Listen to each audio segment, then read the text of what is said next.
Today, we honor the curious minds that challenge the status quo, break barriers, and explore the unknown to unlock new opportunities. To ignite real change, let's embrace the spark of this moment. Hello, everyone. I am Avni Chandra. I extend a warm welcome to all our incredible innovators to the elimination round of T.U.P Season 10. Get ready to unleash your spark factor in this intense battle of brilliance because securing a win here is the ticket to the semi finals of one of the most prestigious B school competitions in the country, the Ultimate Pitch Season 10. So let's get started. At Season 10, we thrive on fresh ideas and innovation. It's deeply embedded in our core, shaping every aspect of our businesses and social initiatives. The ultimate pitch was conceived with this spirit, serving as a platform for curious, pioneering minds eager to show their next big spark. Now, in our 10th season, TUP has evolved into an unparalleled journey. Continuing the decade long legacy, we flagged off the competition physically in the top 20 B schools across the country. At each of these institutes, we were met with enthralling audiences. The insightful sessions led by our visionary leaders truly sparked curiosity and creativity. But that was just the beginning. We've expanded our reach, connecting with thousands of students through digital platforms and virtual events, sparking this competition into a pan India celebration of bold ideas and innovation. So now it's with great excitement that I invite you to experience the magic of our campus launches and the highlights of our pan India virtual launch with this video.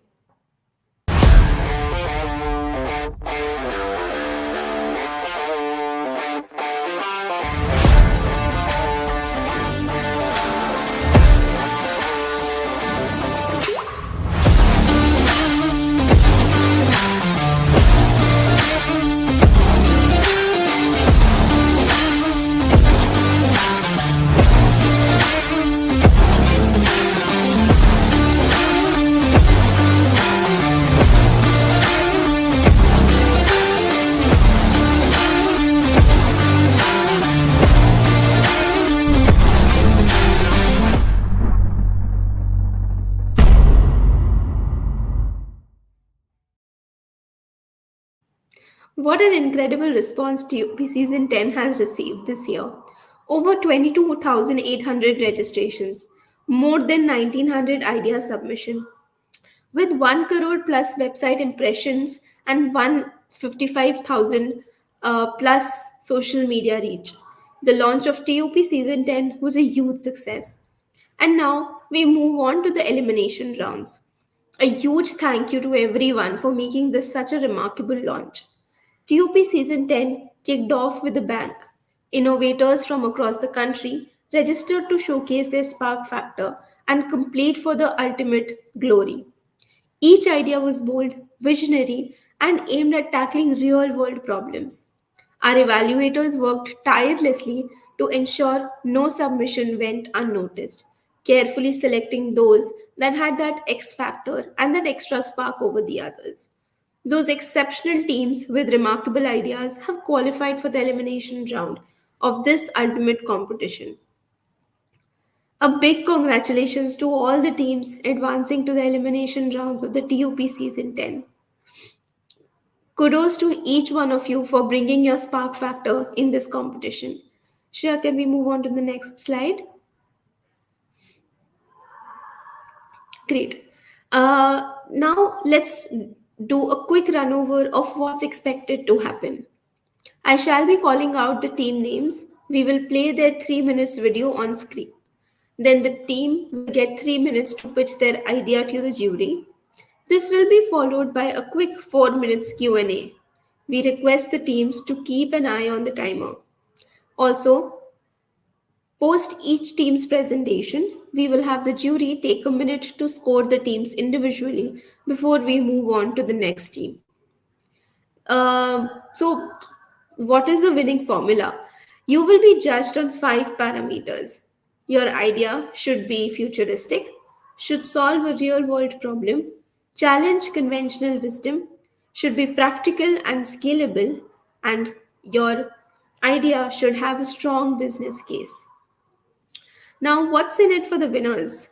For the ultimate champions of the season, the national winners will take home a grand cash prize. And that's not all. We are thrilled to announce more rewards. Elimination round winners and runners up will receive rupees 50,000 and rupees 25,000 respectively, along with exclusive T.U.P merchandise. National finalists will be mentored by CXOs of startups at Reliance, helping you ignite your spark factor even further. Additionally, all national finalists and selected semi finalists will stand a chance to win pre placement interview opportunities. So, what's new this season 10? National finalists and select semi finalists will have the ultimate opportunity to engage in self reflection and enhance their skills with Level Up. So get ready, bring your A game, and give it everything that you've got. But hold on, what's a competition without a stellar jury, right? We are thrilled to have some of the brightest minds from Reliance with us today. They will be closely assessing your presentations, evaluating your ideas, and will provide their inputs at the end of the presentation. I'm thrilled to introduce our esteemed jury for the elimination round. I would like to invite Mr. Pranav Lodhavia. I'm so sorry, sir. Pranav Lodhavia, CFO, Reliance Brands and Reliance Retail. And jury number two, Jaspreet Chandok, Group Vice President, Reliance Brands. And with that, let's get started. I'd now like to call upon our very first team, B24119 from Exhilarai Jamshedpur.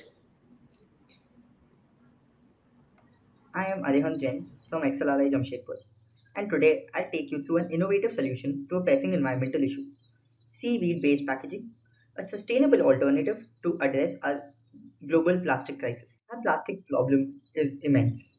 We produce 350 million tons of plastic every year, but only 9% of it is recycled effectively. Even more alarming is that over 100 million tons end up in our oceans annually. Just imagine a garbage truck of plastic being dumped into the ocean every minute. Every year, plastic kills 100,000 marine mammals, over a million seabirds due to ingestion and entanglement. The ocean is home to 5.25 trillion plastic particles weighing over 244,000 metric tons. This litter is suffocating marine ecosystems. Up to 90% of marine litter is plastic. It's clear that recycling today is ineffective and cannot solve the crisis. The real truth is that despite all our efforts, the majority of plastic waste ends up in landfills or in our oceans. The US states alone generate over 35.7 million tons of plastic, out of which only 8.7 is recycled. Recycling is simply not working, and it is time to take on a new approach. Seaweed based packaging is that new approach. Seaweed is a remarkable source, growing 30 to 60 times faster than land crops without the need for fresh water or fertilizers. It not only reduces the burden of single use plastic but also absorbs carbon dioxide, significantly mitigating climate change. Plus, it is 100% biodegradable, dissolving without harming microplastics. But you might ask, why seaweed? Because it is one of nature's most sustainable resources. One, it grows fast, making it highly renewable. Second, it does not need freshwater, areable land, or even fertilizers. Third, it absorbs up to 20 times more CO2 than forests. Seaweed based packaging is produced by cultivating seaweed in coastal farms without the need for freshwater or fertilizers. After harvesting, the seaweed is washed, treated, and processed into biopolymers like agar. These biopolymers are then mixed with biodegradable ingredients to form a slurry which is cast into sheets and dried to create the packaging material. 1 hectare of seaweed absorbs up to 20 tons of CO2 annually, reducing carbon emissions and enhancing water quality. But how big is this opportunity? The global packaging industry is valued at 600 million, and consumers worldwide are demanding a change. With more than 130 countries implementing plastic bans and rising consumer awareness, the market for sustainable packaging is rapidly growing, and our solution is scalable, cost effective, and ideal for sectors like food, cosmetics, and apparel. To sum it up, by harnessing the power of seaweed, we can tackle the plastic crisis head on, creating biodegradable, scalable solutions that protect our environment and support communities. Together, let's revolutionize the packaging industry for a cleaner, more sustainable planet. Thank you.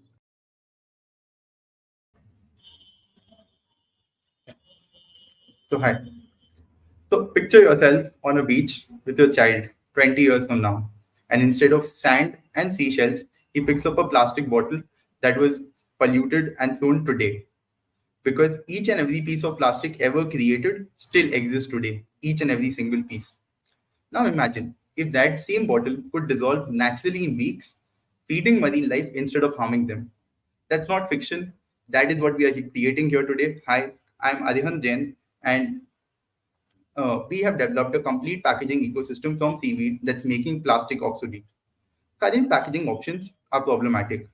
Paper drives deforestation and wastes water, while plastic pollutes for centuries.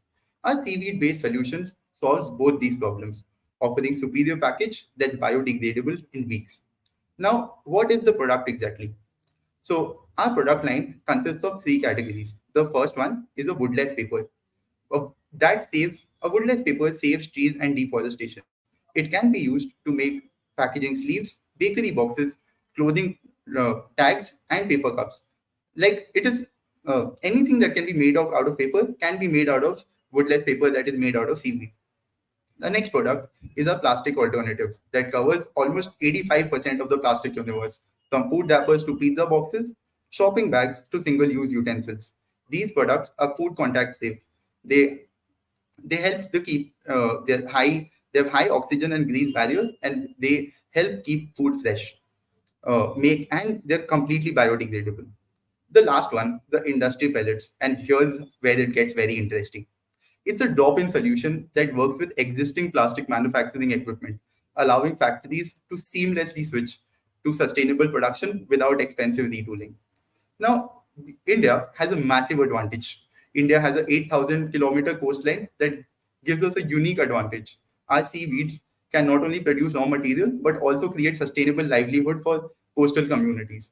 The seaweeds grow 60 times faster than land, absorb 20 times more CO2 than forests, and requires no fresh water or fertilizers. We have a clear roadmap. We want to launch with in quick commerce and the food packaging sectors in the short term. In the medium term, we want to scale production nationwide with established sea farming networks and want to grow in the existing categories. And in the long term, we want to make India plastic free, innovating with edible packaging and dissolving beverage based solutions. We also have sustainable targets. We aim to save 2 million trees annually and 8.5 tons of single use plastic each and every year.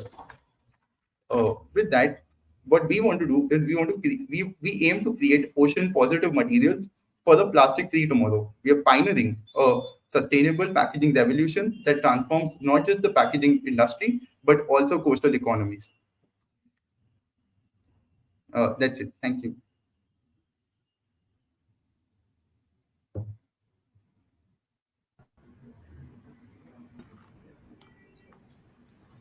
Could you tell me what is the difference in terms Hi, of can I, pricing JC, do of you want to have a seaweed question or should I go packaging in vis-a-vis first? regular plastic?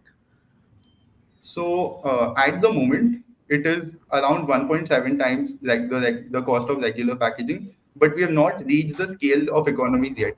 Also, this is just considering the cost of production. Now, if we have the seaweed farming network also, and if we consider the carbon credits that they will have when they actually cultivate the seaweed, it is actually cost effective. So all in all, when we are producing this at scale, it will actually be a little higher or will be at the same cost as plastic today.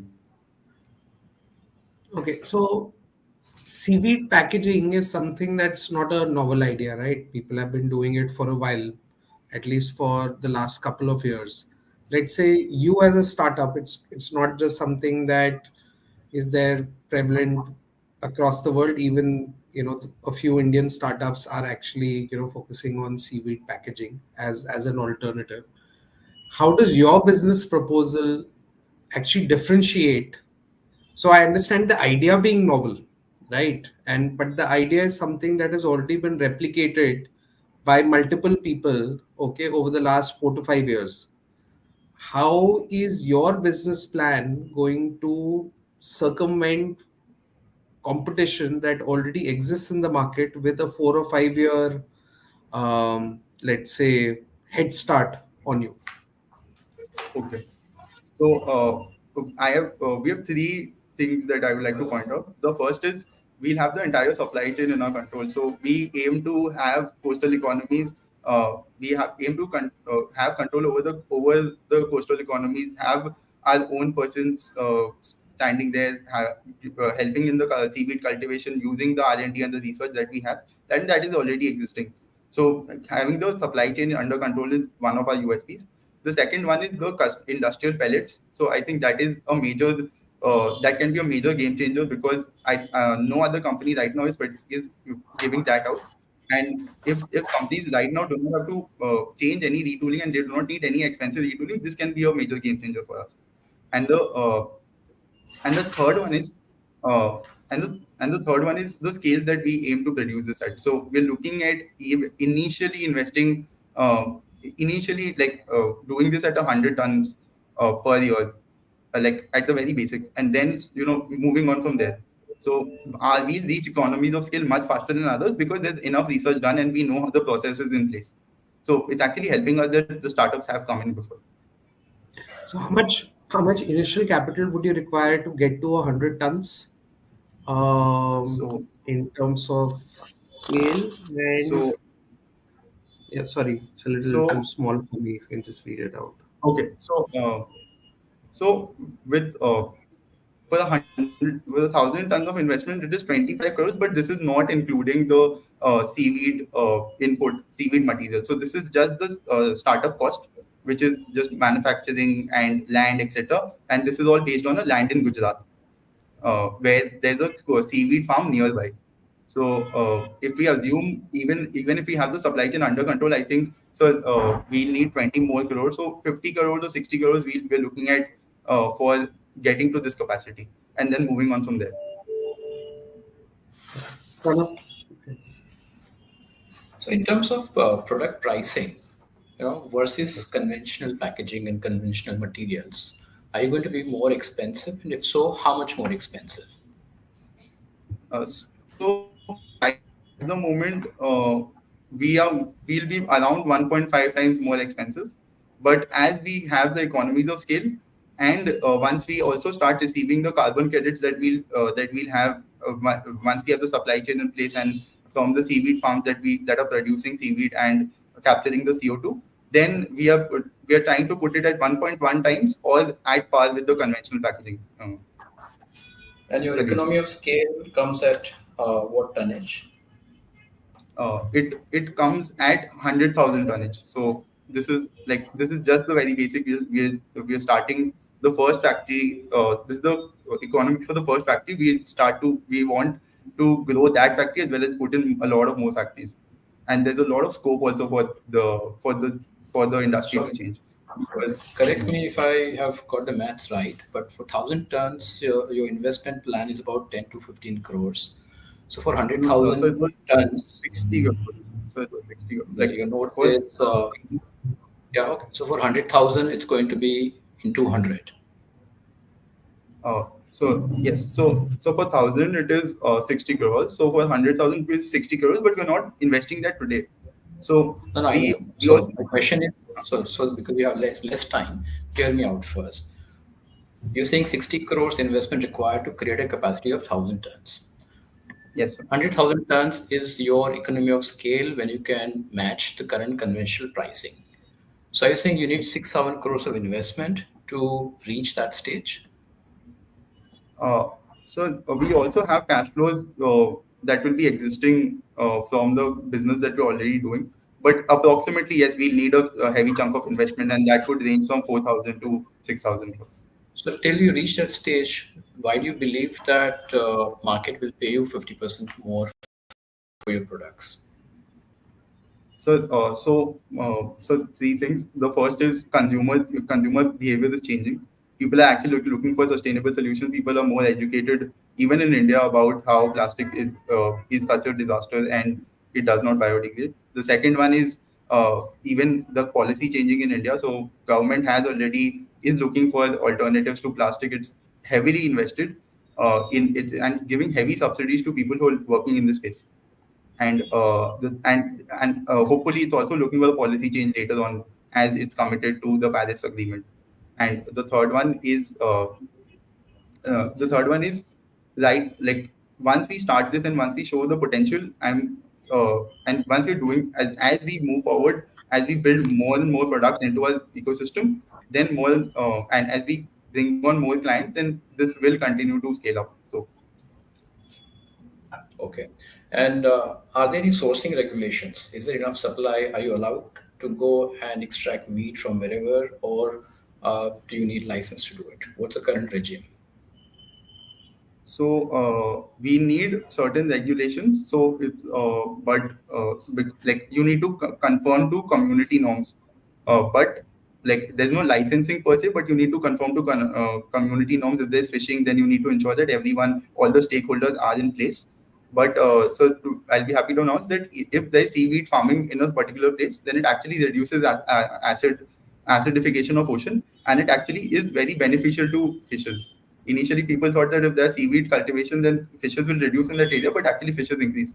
So that's actually beneficial for all the communities there also. Okay. And with regards to sourcing, okay. Yeah, go on.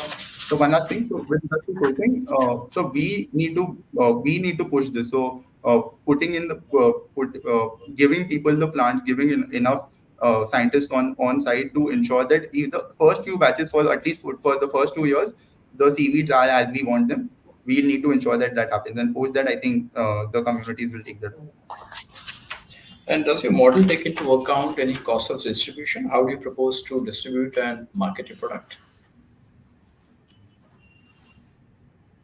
So not accounted for the cost of production at the moment, but I don't think that will be a very significant thing because let's say with the pilots that we run, and if you're showcasing that we can give out in the quantities, I think we should be good to go. So that's not accounted for at the moment. Okay. I don't have any other question. JC, you have anything? No, no, good. Thank you. Thank you so much for your time. Thank you so much. It was lovely interacting with you. Thank you.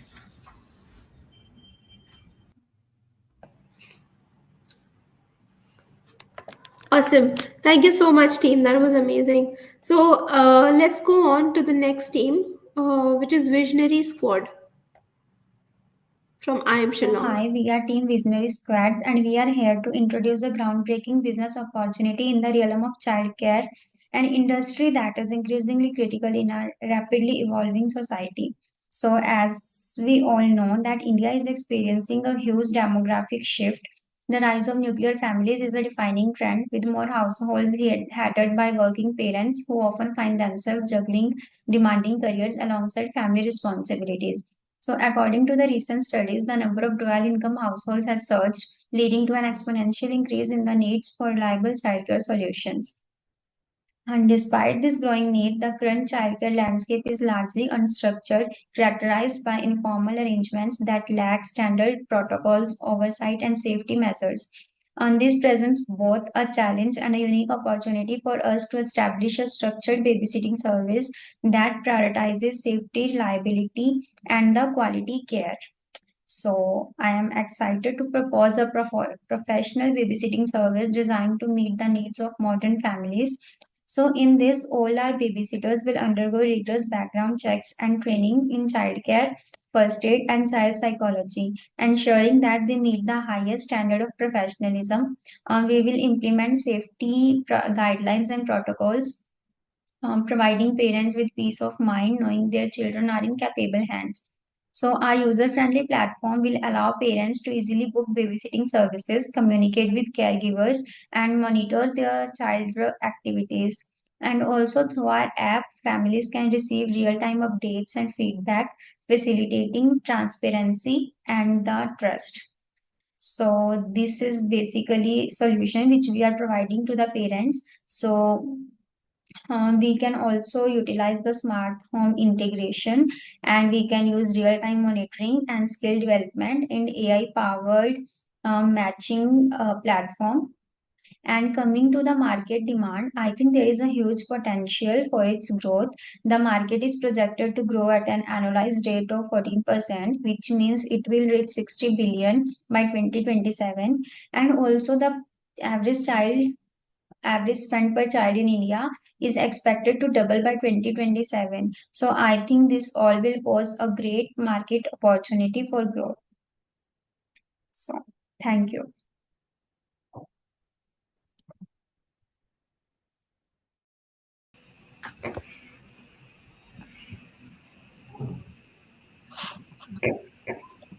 So, good afternoon, everyone. Today, we will be discussing the key insights derived from our market research on the childcare preferences of working parents. So, we have developed three user personas to represent our target demographics. So, they all are working parents having young children and vary in their childcare preferences. So, from our survey results, we identified several core needs of parents. So, they desire trustworthy, safe, and nurturing care, real time communication for transparency, and they want flexible daycare hours that can accommodate demanding work schedules. Also, hygienic environments and emotional support for their child's development were also highlighted as essentials. So, by understanding their needs, we have identified pain points, which basically include difficulty finding reliable childcare, concerns about safety and communication, and availability of emergency flexibility. So, these insights guided us in understanding how to design solutions that can meet the expectations and alleviate the challenges faced by the working parents. So, now Aditya will be explaining our business model. Yeah, so now that we have seen at some of the pain points of the parents, let's look at our business proposition. So we are providing a comprehensive childcare solution that alleviates these pain points and offers parents peace of mind. So we'll make sure that the staff undergo comprehensive training, including an in-depth understanding of child psychology. So basically, we target parents with children aged 6 months to 6 years, offering tailored childcare solutions. Our services also includes real-time updates through an AI-powered platform, NannyNet, which is basically a flip on Net Nanny, which monitors children's activities, emotional well-being, and developmental progress. We ensure a nurturing environment with structured programs in arts, music, and outdoor play. So flexibility is basically our core aspect, offering 24/7 daycare and personalized in-home babysitting options. Now, Sahil will take care of the market preferences, market research. So talking about the market research, Indian childcare market is poised around 36,000 crore rupees with a whooping CAGR of 10.9% from 2024 to 2030. There are several key trends: shift toward nuclear family, dual income households, geographical separations, career-oriented lifestyles are the majors. While in addition to catering to the external customers, Reliance can take the step further internally, so incentivizing the employee of the Reliance for availing the subsidized services. Also, the preference of the parents towards the English speaking environment and also development for the extracurricular and co-curricular activity can be included in the business plan. Reliance can also utilize and leverage the services, its strategic partnering with the mother care and like that. Now feasibility analysis would be taken by. Now coming to the feasibility analysis of our childcare business model, here is a cost benefit analysis of opening our childcare facility. So we will invest 24 lakhs initially for renovation, furniture and safety equipments, alongside 1 crore dedicated to developing and maintaining our app, which provides real-time updates for parents. Operational costs will begin at 1.35 crore annually. You can see the bifurcation of various cost heads. With an average fee of 20,000 per month per child, we project revenue generation that lead to break even by the end of third year, with an expected profit of 4.65 lakhs. An optimistic scenario with an expanded capacity to accommodate 75 children, the break even could even achieve within first year. This financial outlook is supported by a clear plan for sustainable growth and profitability while meeting the needs of working parents for high quality and flexible child care services. Thank you. That's all from our side.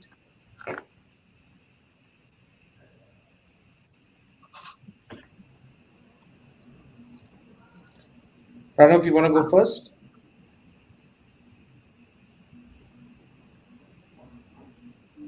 Okay. Let me. Yeah, he's here.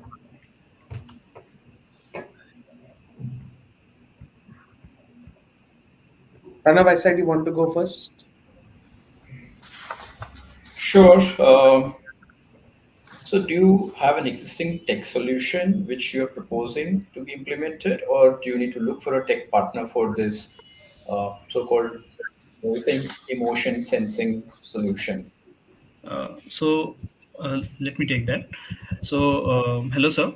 So we haven't proposed a tech solution as of now, but we have in mind several AI tools providers like Kairos. There is Activita. So these are the AI tools that provide you real-time updates on facial recognition and emotion sensing. So within our app development cost, we haven't like considered it uh, we have considered it within the app development itself, but yes, we can look into that. We haven't proposed a solution yet, so this is just an overview.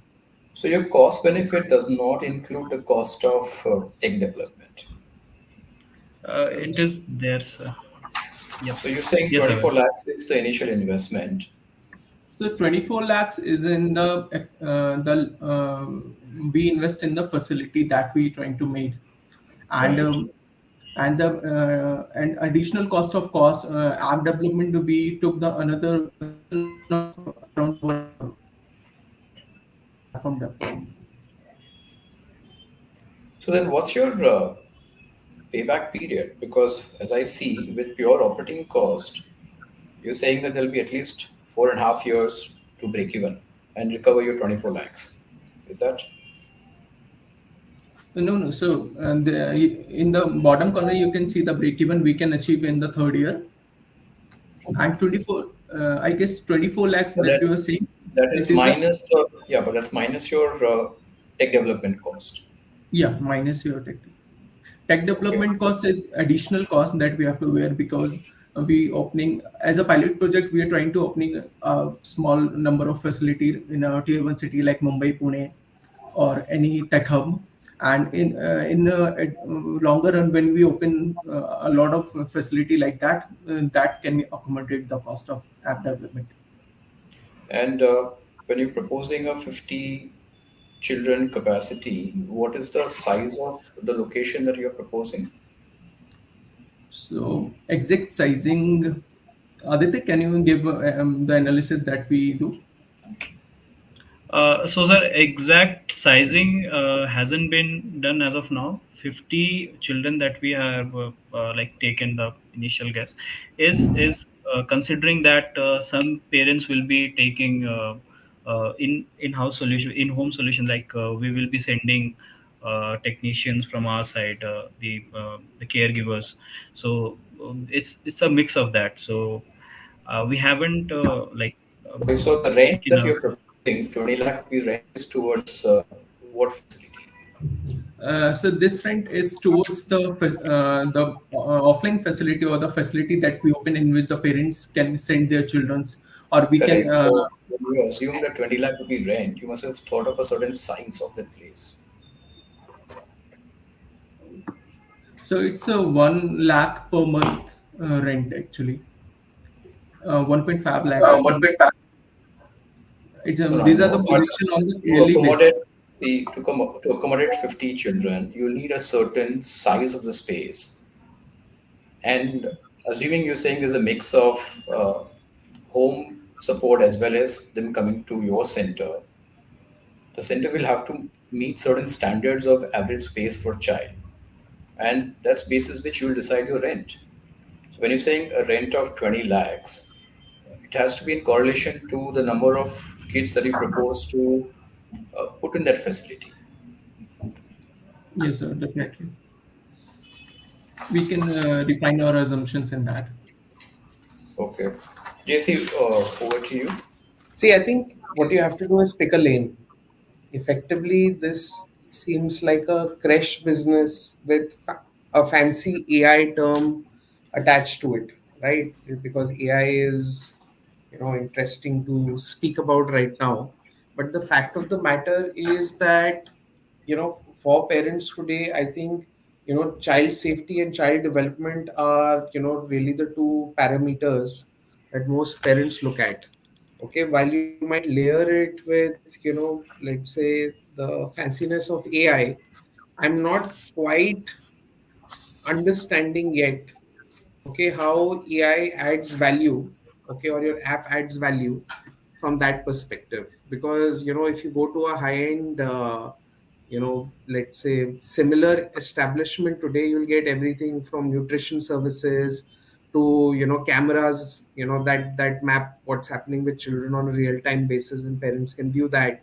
So all of those elements already exist. So I'm trying to figure out what is the key differentiator that you're bringing in, which elevates, let's say your model beyond everything. And also, just as a follow-up question, effectively, if everything is built on real estate, right? So you have one center that caters to 50 children.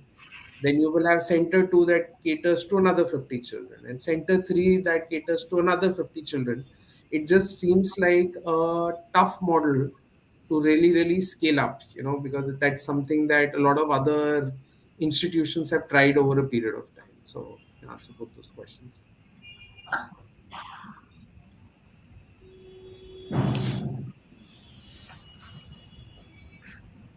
Yeah, so basically, sir, the childcare market is very fragmented, and we were looking for avenues, like solutions that we can like aggregate it, make it a consolidated service providing. But you won't So aggregate it with 50 children, no. You have to come up with an yes, aggregation plan that aggregates over 50,000 children. Like, so you are just true, part sir. of the fragment of the fragmented market. True, sir.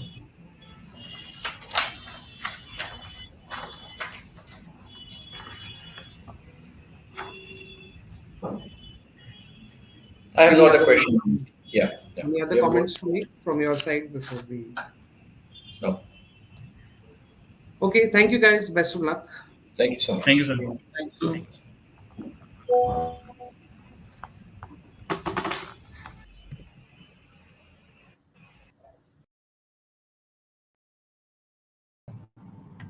Okay, awesome. Thank you so much, team, for that. Let's move on to the next team. Can we have glycemic guardians on the stage, please? Hello everyone. We present our idea, all-in-one insulin pen, which is designed to make managing diabetes easier and safer. Diabetes is a serious global issue affecting 422 million people around the world. Each year, 4 million people die from diabetes related complications. In India alone, this number is zero point 0.7 million, which means around 15 people die every minute. A major problem is insulin mismanagement, with more than 52% of the case reporting incorrect insulin doses. This can lead to serious health risks like hypoglycemia and hyperglycemia. Can proper insulin management system prevent glycemic conditions? The answer is yes, definitely. But how? We need a proper insulin management system with utmost accuracy and regular monitoring, which can be ensured with some portable and easy to use devices that can be generate real time report through AI intervention to match the accuracy. Traditionally, tools like glycometer are used, which are expensive, and prone to human error. They don't offer continuous monitoring, which is critical for managing diabetes effectively. To tackle this challenge, we present our big idea, all-in-one insulin pen, which focuses on providing accurate and timely insulin delivery. It combines glucose measurement and insulin delivery in one simple device, along with scheduled reminder. In addition to that, a facility to customize dosage as per doctor's recommendation. Using advanced glucose sensing technology, the pen gives real-time blood sugar reading and automatically adjusts insulin doses. This helps to prevent mistakes that often happen with traditional method. Our pen solves this issue by providing seamless experience. It uses AI to analyze the data and ensure the right amount of insulin is delivered. Plus, it connects with the Diabetes Nexus app via Bluetooth, allowing users to track their glucose level and manage their insulin doses easily. This is how our Diabetes Nexus app will look like. providing two major functionalities of measure and reports. Measure, which measures your diabetes level and according to which it shows you the insulin needed, along with the time that will be needed to inject in your body. The report showcases a weekly, monthly, and daily reports showing the average level of sugar along with some details analytics. We had a great support from our medical experts, including Dr. Komal Patil and Dr. Rahul Bhadre, who have helped us refine our product. And together, we aim to empower diabetes patients with the tools that offer effective care and control.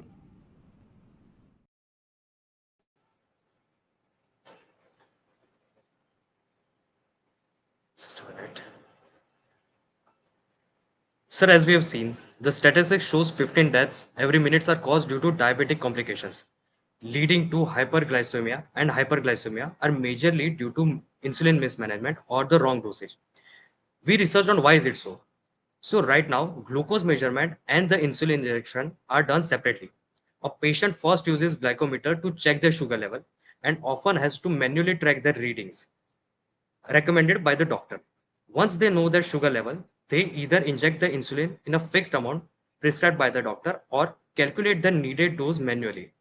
This involves drawing the right amount of insulin from vial into the syringe and adjusting the insulin pen, which can be tough and time consuming process majorly for kids and elderly.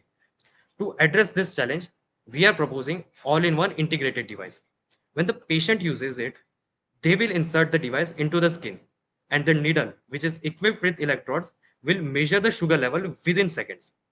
Based on this reading, the device will automatically calculate the required insulin dose and inject it. A beep will notify the insulin device or the patient when the process is complete, so they know it's the time to remove the device. The diabetes access app accompanying the device will make things even easier. It will show the current sugar level, how severe it is, and the exact amount of insulin that was injected, all through a very user-friendly interface. The remind feature of the app will remind the patient of measuring and taking the insulin, ensuring timely monitoring. User can also customize the dosage as prescribed by the doctor. The app will also allow patient to generate reports of their sugar level based on daily, weekly, and monthly activities with an additional AI-powered analytics to spot any trend or potential risk. The app will include a download feature, making it simple for patients to share their information with their doctors. And to ensure the device is reliable, it will go through rigorous stress and accuracy test.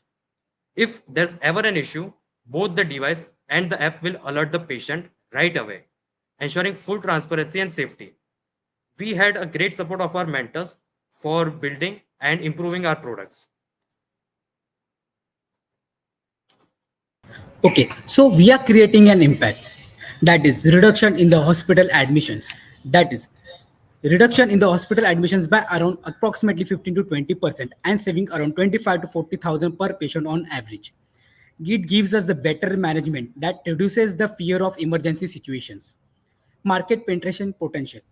Right now, the 43.95% of the insulin pain is the potential penetration right now. And we have a market of $7.18 billion. Qualitative impact is we are engaging the patient to achieve the higher adhesion and control.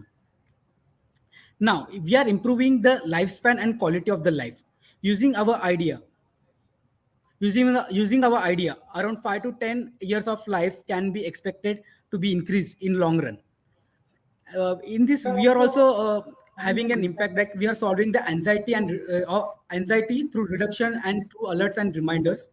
We are having a great impact on the healthcare system, that is a wider reach by online and offline stores. And we are also saving on the healthcare cost. Approximately, we can say like around 50,000 per patient over 5 years we can save. Next. So with this idea, we are not just creating a potential business. We are aiming to save thousands of lives and transform how medical care is administered. Thank you. So we are open to the questions. What would potentially be the cost of this Sure, pen JC, over versus to a you. traditional insulin pen?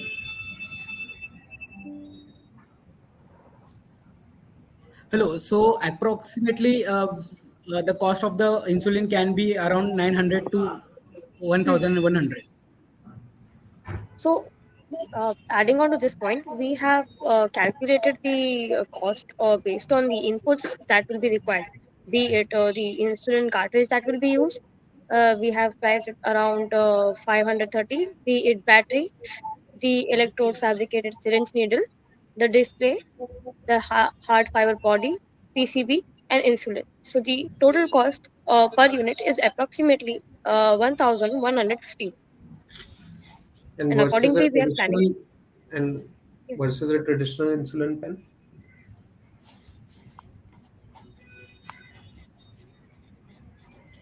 Versus insulin pen, right? Hariom, you want to take that? Traditional, the one that already exists in the market. Yeah. So the traditionally available option, that is the glycometer and the separate insulin device, they range around 800 to 1,200. So what we had planned for our devices will be following the razor blade model, which will Okay, you give also us, go yes, on. which will give us a potential revenue generation from our devices. Pricing the device at a comparative price, and we can price our cartridges, which are automatically refilled, a little higher. You mentioned that the overall market potential is 43.95% of the insulin pen market. How did you come to that 43.95%? Just for my reference.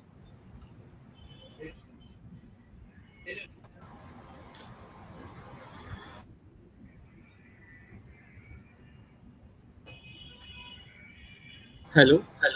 So we have gone through multiple research papers and research data, so where we have gathered this data that the market for insulin devices and the share of the particular device, which is insulin pen, in the market. Okay. Pranav? Two, yeah. Yeah. So, hi guys. What is the pricing that you're proposing? I missed that. So your cost is 1150, and what's the selling price that you're proposing here? We are proposing the selling price in between range between 900 to 1,000 something 200, like and using the razor blade model. Like we are keeping our pen at the competitive pricing and keeping some the price of the cartridge around higher to Explain me your business case. As what's the investment that you're planning? What's the payback? What's the return on investment that you are looking at? Because your deck does not have the business case. yeah, because like actually it was in the next round, so like we didn't include in the slides right now. So So for Sir, we had majorly focused on improving the product and solving the cause. So we had tried to focus on the current issues and what can be the potential solution it can be. For this thing, we had made our product to the best fit. And for the coming rounds and the coming times, we are going through the regression brainstorming on how financially we can make it sustainable. And have you tried any prototyping of the product? Is there already an existing product in the market on the similar lines? Sir, we had done a rigorous research on this, and we had come across some scaled model or the prototyping, but none of them were operational. Majorly, all of them are currently in the research phase and not being developed, uh, having been reached yet to the ideation phase. adding to Also, adding to the also point, the research has been conducted successfully on the pigs. So, if the pigs is similar to the human body itself, so they have conducted it successfully, and yet the product hasn't been launched anywhere in this world. In the world, so definitely it will be very useful. So, before launching a product, definitely we will try everything, testing everything on the sample sizing, everything. But definitely, this can be a very viable idea. have you guys heard of the Beto app? Uh, Saga? Beato. No, I haven't heard. Okay, so it's a good one for you guys to go through. It's a diabetes management app. It's actually created by a friend of mine. Okay, and it's Okay. raised about $50 million. okay, over the last couple of years in diabetes management. So obviously the market for diabetes management is significant in the healthcare sector. Yes, Okay, definitely. I think I think the crack there was effectively not just looking at one space of diabetes management. So you might have a product, but how that product leads to an end-to-end solution of diabetes management is something for you to consider. So this is less a So question like, just so to help for you along. answering that, what But our I didn't exact ask you a product is. question. I'm just giving you Uh, advice. yeah, But anyway, just I want to add some points if you allow me. sure. Yeah, so like what exactly we are doing is we are using glucose sensing technology using the syringe itself. We will be measuring the exact glucose level at that real time and dispense the insulin at the real time itself. And through the app, it will record everything. And using the You've app, we have already said that two times. So yeah, is there any new information you're sharing?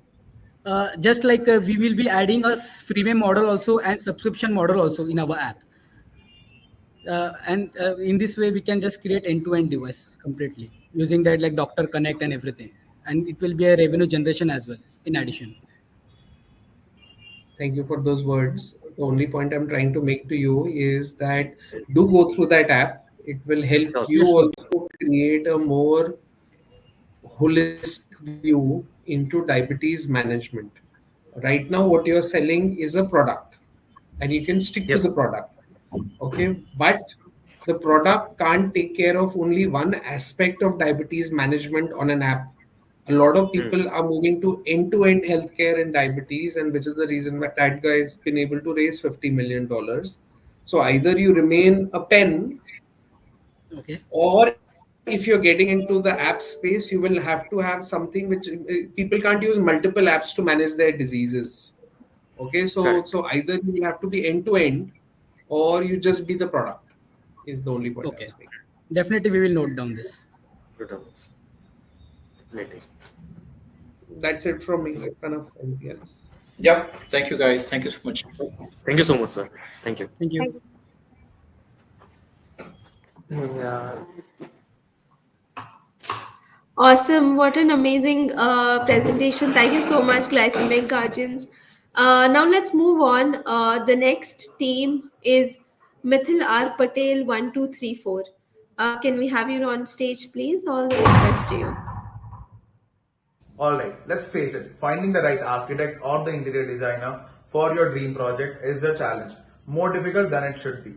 With 100 million homes coming up by at the end of 2030, according to the Economic Times, yet there is no centralized platform for you to find your dream design and a professional that can make it a reality. The problem is clear. Homeowners and small businesses face limited local options, endless design choices which are scattered through platforms, and a tiring process. Meanwhile, service providers struggle with visibility, marketing, and time consuming project management. That's where Wynngrid comes in. We're not just another marketplace, we're transforming how clients find the right professional, making it as simple and engaging as a swipe. It's a one-stop solution where you get bunch of verified architects and interior designers to choose from based on your budget, project type, location, etc. If you don't know where to begin with, you're at the right place. You can scan through multiple projects that our architects and verified professionals have done and find the perfect fit for your project via inspiration. You can swipe right on a design that you like, swipe left on the design that you don't like, and then you will get a personal recommendation from our side, the top 3 architects that you should go with.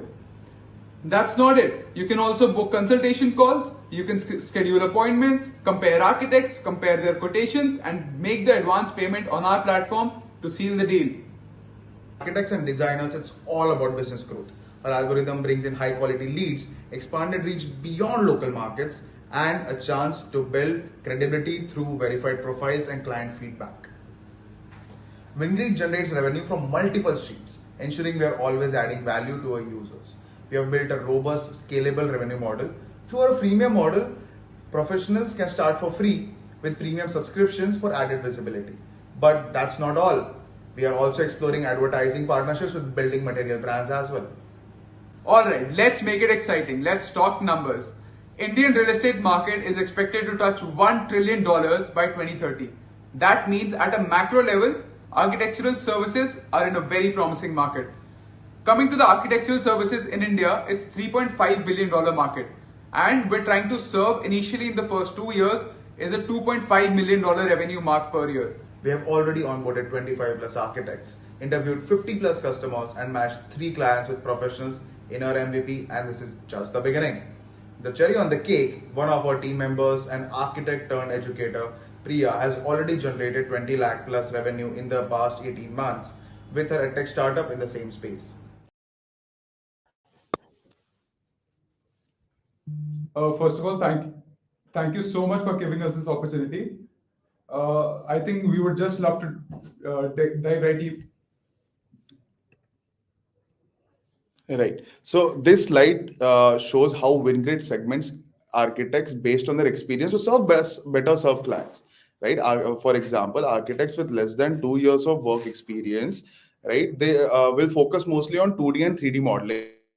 They cater to freelancers, startups, and young homeowners looking for some basic design support. Now, coming next to 2 to 5 years of work experience, right, they add data visualization along with 2D and 3D modeling, right? And they start to work with small families and boutique developers, right, who need customized design solutions in growing urban areas. Now, next, moving on to architects with 5 to 10 years, take on full residential projects, right? Healthcare facilities, they cater to established homeowners and basically real estate developers, right? Providing end-to-end project execution. Now, finally, coming up to the mammoth of the entire industry, that is architects with around 10 plus years of experience who are basically have converted themselves into firms, right? They manage complex commercial projects for high net worth individuals, corporates, and healthcare providers, delivering high-end scalable solutions. This segmentation ensures every architect is matched to the right project. I'll now take you through how we are penetrating into the market. We have two stakeholders to cater to. First, being the homeowners and business owners. We plan to generate leads through three forms. First, contact with top property listing websites and Vastu consultants to generate leads. We're already in touch with these partners, having around 17.4 million views per month. We're also focusing on organic and performance marketing with educational content, with exclusive property tours with top professionals. The second stakeholder we have are, of course, our professionals. As of now, we have two sources, which are university alumni and students, covering freshers to top professionals. We have around 800 professionals ready to get onboarded on our platform. So our net projection for the year one is approximately 1 crore 45 lakh, keeping a download increasing rate of 20% quarter on quarter, aggressively onboarding at 50% and subscriber rate being 5%. Our projection for years two is 500 subscribed users with around 4 CR of revenue, and the year three will be approximately 600 to 700 subscribers with 5 to 5.5 CR of revenue. So let's move to the long-term vision of what we see Wynngrid in the future. So essentially, the problem with the marketplace is it's a small business, hence, and it's a new business because users are right now learning how to trust the online platforms with their projects. So essentially, what we want to do is capture the market and capture the value at different stages. First of all, we're going to enter with the marketplace where we're gonna understand and the user needs, connect them with the right professional, and then we're going to move on to the execution part and ultimately the building material part, where the real value lies. Thank you. Coming on to the team that will make it happen. Right. Coming on to the team. All right. So should we continue or? No, it's fine. Yeah, you can complete. So if you see so you're not a live space, I would Please go ahead. assume, Can you hear us? where you are, doing it yourself. You're more Mute. a no broker, where you're connecting, two sets of people perhaps to each other. I think the one challenge that you will face is that a lot of people connect, but they then connect offline from your platform. It's a regular challenge in marketplace connectivity platforms, wherein you will make that initial connection and then they'll say, okay, why should we give a margin, to the platform separately baat kar lete, and you will have only the tech solution and because you're not a lift space, you will not have a large on ground fleet to manage these relationships. So how do you see yourself circumventing that challenge? Sir, you've captured the perfect challenge when it comes to a marketplace. So essentially, we're posed as a marketplace, but we're a lead generation platform. So we're on a zero commission model. We don't take any charges from the customer side. You come on a platform, choose your architect for free, choose a professional for free. Where we take paid monthly subscription from architects based on their years of experience and what they're catering to. So essentially, the problem with architects, young architects, is they don't make enough money to pay us enough. So we've kept them at a very low 5K per month subscription fee, essentially for 2D and 3D modeling, which are administrative tasks. So essentially, what I'm trying to say is the disintermediation will not happen because we are a zero commission model. And on the other hand, companies like LiftSpace take 30% commission on each project, where disintermediation can be a major problem. Yeah, but the only challenge is that, like, and how many architects were you thinking of onboarding onto the platform? Sir, so right now, where I come from a plywood and laminate industry for the past 5 years, essentially, uh, we, uh, me, we have an architect on board in our team and Mithil Patel. All of us have a network of approximately 600 to 800 architects ready to get onboarded. Uh, we've reached out to more than 70 architects right now as of today, out of which 69 architects were ready to get onboarded right now. Essentially, because they don't have a centralized platform where they can market themselves, where they can showcase their projects, where they can stand out. So it's just Yeah, so how many so architects we can reach out to. no, got it. So let's say it's 1,000 architects that you have on the platform. Okay, so 1,000 into 5,000 rupees is. So just to correct you, 5,000 is just for the basic fee. Essentially, our main goal is 10K per month. So essentially, Take it architects from 10K, 2 yeah, to take 10. it at 20K. I don't mind. What? Right, Tell right, me how right. much is 1,000 into 10,000 then? Sir, it's a 1 CR monthly recurring revenue for us. So let's say it's 10 to 12 CR in a year coming from this, and then there's some advertising, okay, that certain companies do. Now my challenge is, okay, and we've seen how much is not then talent side, it's consumer side. Okay, so Correct. effectively, the amount of investments that you will have to do to get a critical mass of consumers to interface with your site is something that will potentially be a challenge. If you see the amount of ad spends that a Live Space or a No Broker or all of these type of brands have done, you will easily get outvoiced in the market with Correct. let's say revenue potential of between 10 to 20 crores.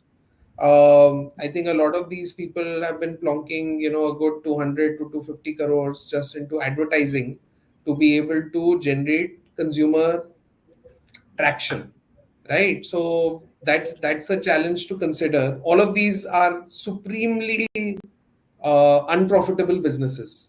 Sometimes the logic of them elude me when your turnover is 1,000 crore and your loss is 800 crores. Okay, Pranav likes those businesses, not so much me. Okay. Sir, But I think es- that's a challenge that I see in your model. I think there needs to be more revenue generation aspects to be able to drive enough consumers through marketing spends, or you'll struggle right out the sir, bat. you've got our biggest challenge right now was lead generation. So to cater to this, right now we're in talks with some of the biggest property listing firms and property dealers, uh, plus Vastu consultants, because essentially these are the two touch points right before a person is in need of architects and interior designers. So once they have the lead, they're going to sell the lead to us, and we're going to forward the lead forward. Essentially, the lead generation platform, we did not want it to be a cash burning model. Hence, we're approaching in a more creative way. How can we get those leads without burning a lot of cash on marketing? So essentially, we're aiming to partner up with these property listing websites who get approximately 17.4 million views a month, sir. Even if the qualified leads are 2 to 3%, they are huge. That's a huge amount of leads and very diverse set of leads, essentially. And sir, for reference, advertisement revenue, just to give you some reference, there was this Why Matisha would they exhibition tie that up with happened. you? What, sir? Why would they tie up with you? These property listing, because they're all Sir, losing a ton of money. They'd want to make some so money off you as well, right? correct, correct. Sir, yeah. I'll take this, sir. So why these companies would tie up with us is because they would like to advertise to their consumers. I mean, most of these companies are like 99 acres, right? Magic bricks or square yards. They can tell to their consumers who are buying property from them that we provide an end-to-end solution, right? And they could definitely recommend going to us. And for a homeowner, we are completely free of cost, right? It's the architect that we are charging a premium for, right? So they would come, they would swipe through the designs, and they would envision what their ideal dream house would look like. This entire idea banks on the thing that 88% of people in the world buy their house only once, right? Because the in tier 1 cities, basically, because the loan agreement is way too high, right? So obviously they would want a very good a house which enlists their vision of what an ideal dream space should be, right? So that's why these companies would definitely market us, because they would so that they could tell their consumers that we provide an end-to-end service. So then your only differentiator would be the quality of the architect that you have on board. Okay, which you are also saying is largely a younger set of people. So the 500-600 architects that you have on board, because let's say if I was 99 acres, I'll listen to you and I will replicate you in 2 weeks and just provide it on my site, versus advertising you as a separated entity, okay, with your own ambitions of fundraise, or I'll just buy you over. But that's the best case So, scenario. so the exit is possible. Why? I'll tell you why they would not get into it, because it's too small of a business for them. It's not worth investing so much in like 2 weeks and getting these architects doing that manpower. So if you see right now, this marketplace is a way for us to get into a mammoth of an industry, that is the execution and building material. Sir, these architects, interior designers, and clients, these two stakeholders control this entire industry. Traditional raw material companies spends lakhs and crores of rupees for on-ground staff that visits construction sites, that tries to find clients, that tries to make rapport with the architects good. So essentially, if we have this data, we're going to use data-driven decision making, understand where the demand is generating in India, understand which markets which we should penetrate in, and we control the demand. If we want to get into West Bengal, we advertise especially for that area. We advertise especially more. We get more clients to those architects and generate demand for our raw material. So it's a long term. So like a great saying, we overestimate what we can do in a year, but underestimate what we can do in a decade. So that's the philosophy we're going for. This entire, imagine a seamless platform where a customer finds the architect, have an option to outsource the execution, can order the raw material on the same platform, and the architect gets a cut of the building material or the execution every time. So essentially, it's integrate the seamless commission and reward system in the same platform. The architects are happy, customers are happy, and we make money. No, sorry, a lot of time. No, JC. So what I understand you guys bring on table fundamentally is the number of subscribers that you can get, the number of architects you can onboard, and two, your tech platform. Both of the skills are really not something that you represent. It's very easy to replicate those skills. To get a tech platform, obviously there's a diamond isn't lying there. To go and get more architects onboarded, again, that's as JC said, if any of these large players decide to get them onboarded. So I'm not very clear how will you scale this up. Yeah, one option is that yeah, you build up X thousand, 100,000 architects and then create a mass and then try and sell it to someone. But otherwise, I don't see a big potential, revenue potential here, or at least I'm missing something here. Sir, I'll tell you how the scaling part is honestly the easy part. Uh, why? Because essentially it's the amount of architects we have to. we have to get. So you're right. This is a very replicable model. What our moat is and how we differentiate ourselves from all of the marketplaces right now. First, we cater to two kind of customers. First, aspirants, and second, who are generally looking for professionals. Uh, Now, it's the network effect. So essentially, the architects that we onboard, we're gonna ensure from our back end, then there's a healthy mix. Suppose you want to build a restaurant, you've bought a commercial property, but you don't know how to go forward with it. You come on a restaurant, search restaurants, and you're gonna get all the restaurants that architects, interior designers, pan India have done. You can select through the inspiration that you like. You can select your architect. Essentially, there's a huge use case when it comes to the MSME segment and the business segment. So diversity is one moat that we'll stand by. Right, and I will take it from here. And sir, what we are banking on is the desperate cry of help from the architecture field itself. Because if you take any 100 architects, you will find 71.33% which is doing completely freelancing, right? Because architectural firms don't pay that much, even after having 5 years of work experience into the field, into doing corporate jobs. They are still getting 50,000 per month as salary, right? After 5 years of work experience. So that's why 71.3% go for freelancing, which is completely network driven, right? So they don't have a perfect platform to advertise them on. So LinkedIn is not the platform for them to get their portfolios enlisted and everything. This is where we are banking on key more and more architects will come and join us at one point. Basically, trying to be a practice of this world. Yeah, you kind of say that, yes. Okay. JC, I don't have any questions here. Okay, thank you. Thank you, guys. Thank you so much for this opportunity, sir. Thanks. Bye-bye. Bye-bye. Have a good day. Yeah. Okay, awesome. Thank you so much, team, for that. Now, before moving on to the next team, let's allow a minute to our jury to complete scoring the other teams. While they make their assessments, let us have some fun. We'll have an interesting trivia questions about Reliance.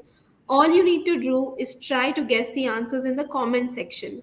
The first person to answer correctly gets our amazing TUP merchandise. So, are you ready? Let's go ahead.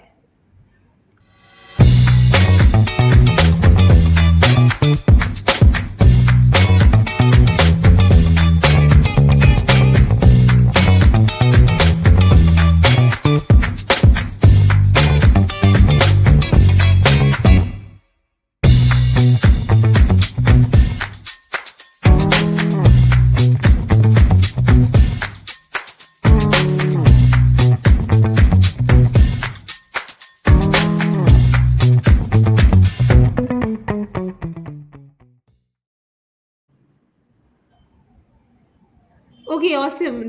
We have the winner with us, who is Prachi Gupta. Prachi Gupta.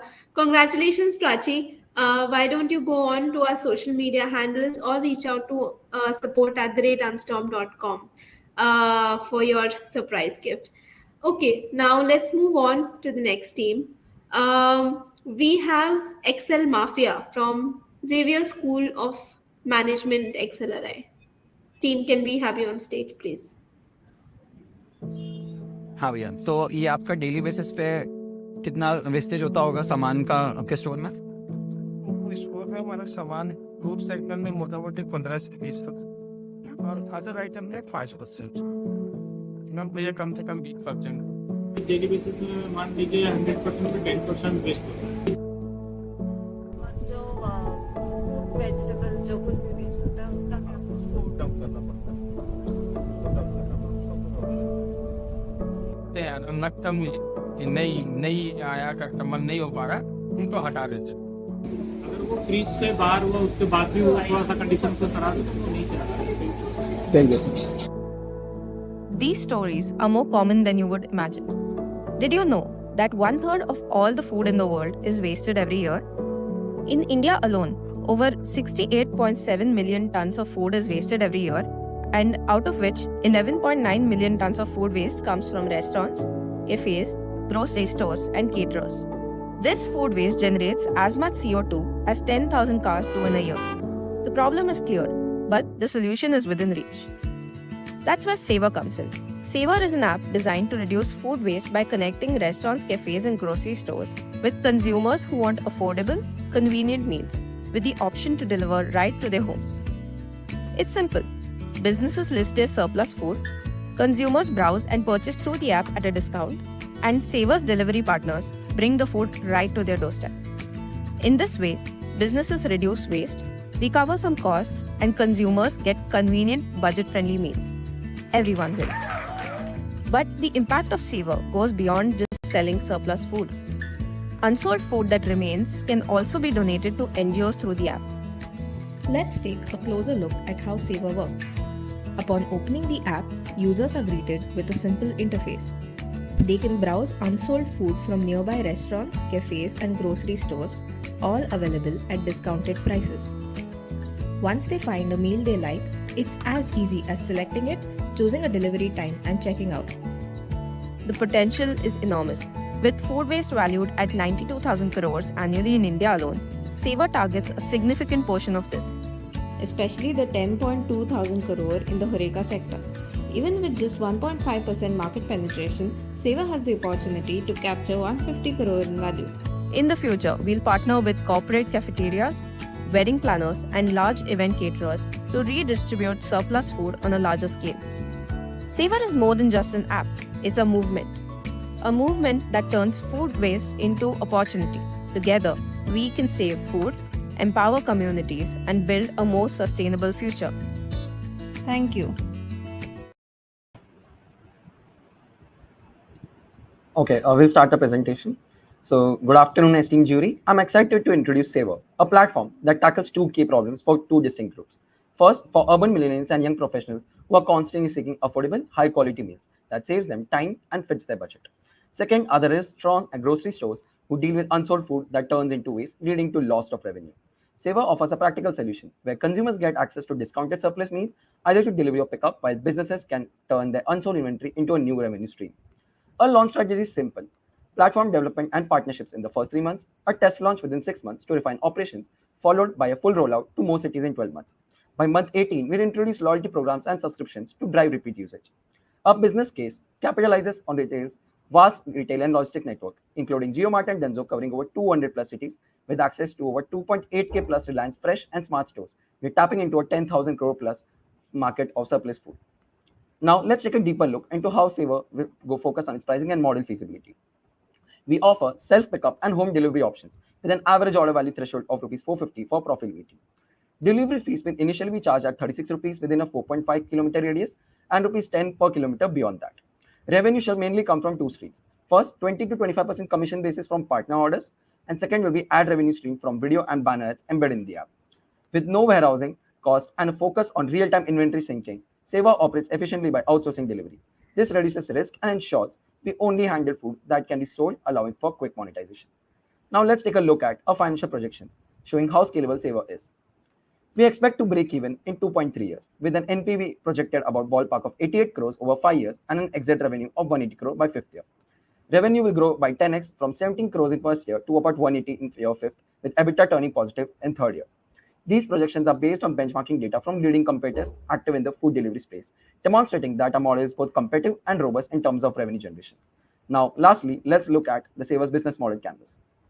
We'll establish key partnerships with logistics depending on Reliance Retail, JioMart, while restaurants and grocery stores provide the surplus inventory.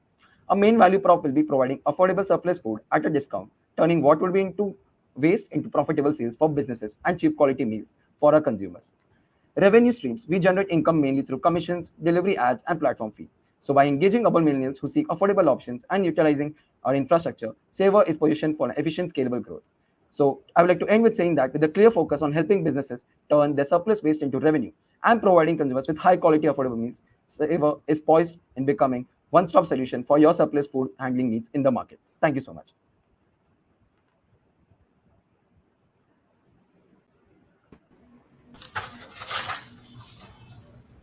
Hi guys. Can you define what surplus food means? We keep using the word waste, which makes me not want to go onto the Saver website. So let's just call it surplus. Stop using the word waste, because who wants to order food waste? So can you define what surplus actually means? So let's say in the grocery sector, okay, what does surplus mean? What is defined as surplus?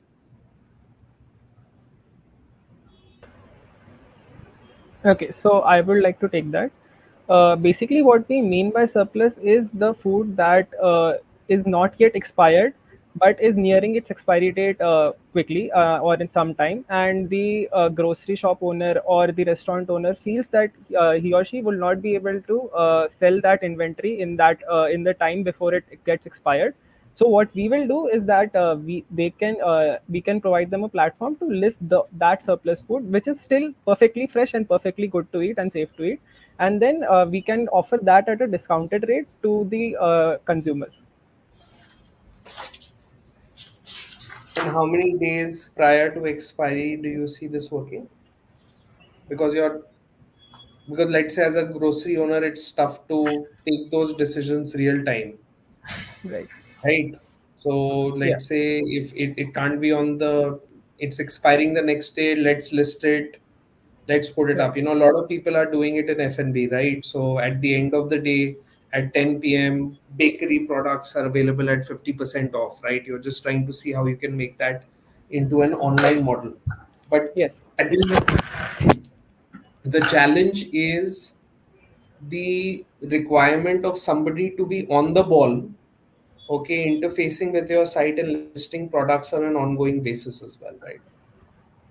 Right. So during the off-peak hours, especially when there is not a lot of traffic, and particularly around 1 or 2 days before the expiry, we would suggest, like we would create a complete SOP of how to go about this, wherein we would standardize the entire process of when it should be listed, what duration before expiry, how to list the same, and also we would make the platform much more easy to use and accessible for the vendors as well, so that they can easily list the platform. And yes, it would require some amount of effort from the vendor side as well to list whatever grocery and surplus food that they have. But they would also be getting a hefty amount of hefty amount of money from food that would elsewhile have got into waste. So I think that sort of a cost benefit analysis works well for them as well. Pranav? So in terms of products, you looking at both the finished goods, as in the finally finished restaurant surplus, as well as the grocery. Yeah. Okay. And what will be your revenue out of this? How do you charge for this? We charge a commission to the restaurants and grocery stores on a per order basis. So, for example, if a user orders 100 rupees worth from a restaurant, we will take 20 to 25 rupees from that, and that is the major source of revenue. Aside from that, we will also charge some amount of ad revenue for the for the from the vendors if they want to apply for the same. So, these are the major two revenue streams. And who will bear the delivery costs? That's it to be charged. Will you bear? Will you tie up for delivery? How will the delivery happen? So we will tie up with third-party logistics, and the delivery cost will be borne by the customers. So we have also given a split. So, for example, if the customer is ordering from uh, the, huh. if the customer is ordering from say 5 kilometers, he or she will be charged a base fee of 36 rupees and plus 5 rupees extra for the zero point 0.5 extra kilometers. So that cost will be borne by the customer. Okay. And you envisaging not more than 20 lakh rupees a year as your marketing spend. How do you propose to promote your platform? Um, Manali, can you take that? Manali, you're on mute. You are on mute, Manali. You're not audible. You are on mute. Yeah. Hi, sorry for that. Yeah. Yeah. Sorry, could you repeat the question, please? So you budgeting a marketing cost of 20 lakh rupees per year, going all the way up to fifth year, where you're saying max you will spend is 30 lakh rupees on marketing. So how do you propose to promote your platform with such a small marketing budget? So we have our financials. What we've done is we've broken down the marketing spend, which is we are trying to promote it online mainly. Since it's an online app, we've taken 15% of the fifth year profit as the online spend, and we'll be doing this on a recurring basis every year. So this will be through digital ads, search engine optimization, and certain reels and ad campaigns which we'll run online itself.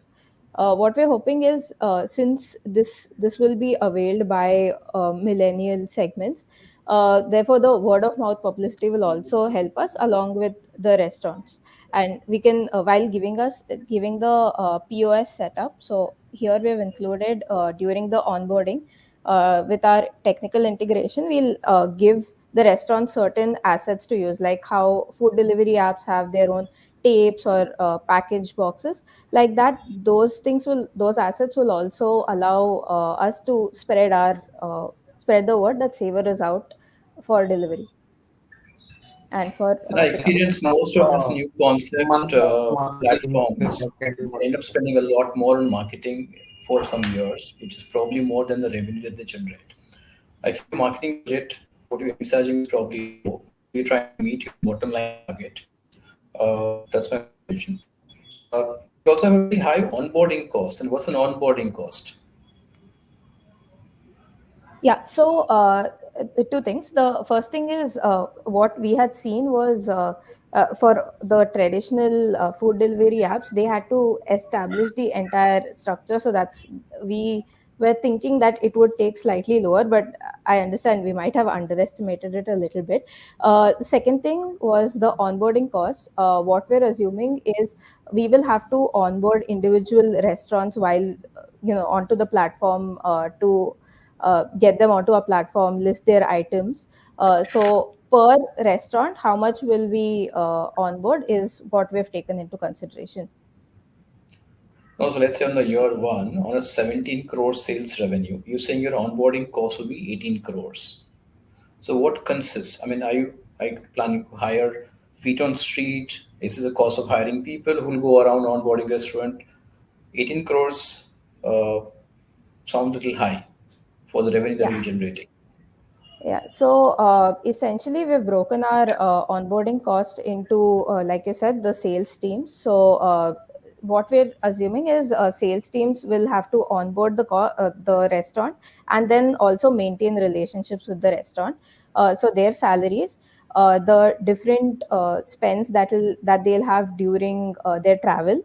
Along with that, we will have to ensure the safety and quality standards are maintained by the restaurant. So we will need some spend for that.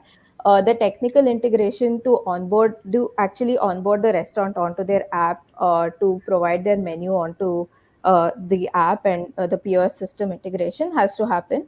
And finally, for the sales team, we've kept some amount of incentives basis the number of restaurants, because if you can see our onboarding of restaurants is pretty high. So we would like to grow pretty fast in the first couple of years to achieve profitability. So that's why we've kept an incentive bonus as well. I though don't understand how restaurants will save, simply because let's say everything is made a la carte, right? So you do an order, there's something lying in the back, you chop up some onions, you chop up some tomatoes, you put it into a frying pan and create a dish, right? So I don't understand the concept of wastage so much in a restaurant concept, unless you're saying it's a buffet type of five-star action. And I would like to believe that, no, let's say major high-end restaurant would want to be part of something of this concept, will largely be mid-tier restaurant. So I don't, again, my question earlier was related to grocery, but from a restauranting perspective, I don't understand the concept of surplus as it stands right now. So how do you define surplus from a restauranting concept becomes my question. Okay, can I take this team? Yeah. Yeah. So essentially when we describe surplus, we went to restaurants and we actually asked them what is the procedure of their food consumption, what do they do with the leftovers, and leftovers means good quality food that they just haven't been able to sell for the day.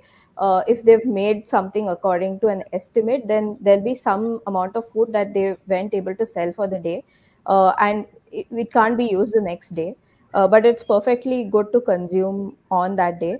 So that is what we have defined as surplus. And like you rightly pointed out, there are a lot of mid-tier restaurants as well that we would like to target, because this will lead to a big Again, but I don't food wastage. understand the food category of surplus. So I understand bakery being surplus, Mhm. right? So breads don't go to the next day or donuts don't go to the next day, and we see bakeries doing that. But particularly at a restaurant, I still do not understand the concept of surplus that exists. So again, can you define surplus for me? Can So I when you try to spoke take? to the restaurants, what did they say was surplus? Right.